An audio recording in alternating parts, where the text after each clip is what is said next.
Assalamualaikum. Hari ni saya ada sikit live update sebab minggu ni memang satu minggu yang penting untuk interim manager Man United. Seperti yang saya cakap sebelum ni, plan United adalah jelas ambil interim manager dari sekarang sampai hujung musim. Dan lepas tu pada bulan Jun, latih pengurus tetap untuk mulakan bab baru era Ineos. Untuk interim manager, Xavi Hernandez, United mengatakan tidak walaupun terdapat banyak kabar angin yang tersebar di media sosial. Nama lain macam Maresca pun tak disentuh juga sebab proses pengurus tetap akan dibuat pada musim panas sebelum jendela perpindahan pemain. Tapi berita terkini, United telah pun bersedia untuk melatih caretaker manager untuk baki musim ini dalam 12 jam terakhir.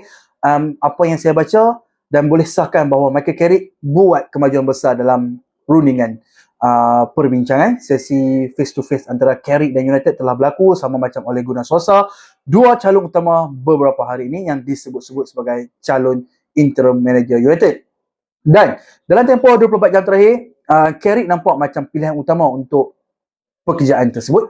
Mesyuarat dengan pihak pengurusan berjalan sangat-sangat positif dari segi idea, tactical, komunikasi, semua merasakan berjalan dengan sangat-sangat bagus. Dan untuk Darren Fletcher, peluang itu ada. Tapi lepas menunjukkan prestasi yang kurang memberansangkan ketika melawan Brighton dan United tersingkir dari saingan FA Cup, musim ni nampak gayanya Man United zero trofi lagi. Jadi United decide untuk cari manager lain dan mempercepatkan rundingan interim manager. Michael Carrick sangat berminat, dah banyak belajar banyak perkara, develop skill, kenal kelab ni dari dalam, dari pemain sampai ke staff. Solskjaer pun sedia membantu, tapi Carrick sekarang lebih di depan.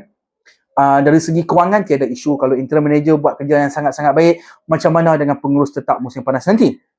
Dan apa yang saya boleh kata, senarai pendek 2-3 orang tetap berjalan. Tapi kalau Carrick sangat-sangat cemerlang, dia boleh ada peluang untuk menjadi pengurus tetap Man United. So guys, pendapat hampa, siapakah interim manager yang sesuai? Carrick boleh handle ke? Dan tinggalkan komen dan share video ini. Kita jumpa di next video. Assalamualaikum. Bye.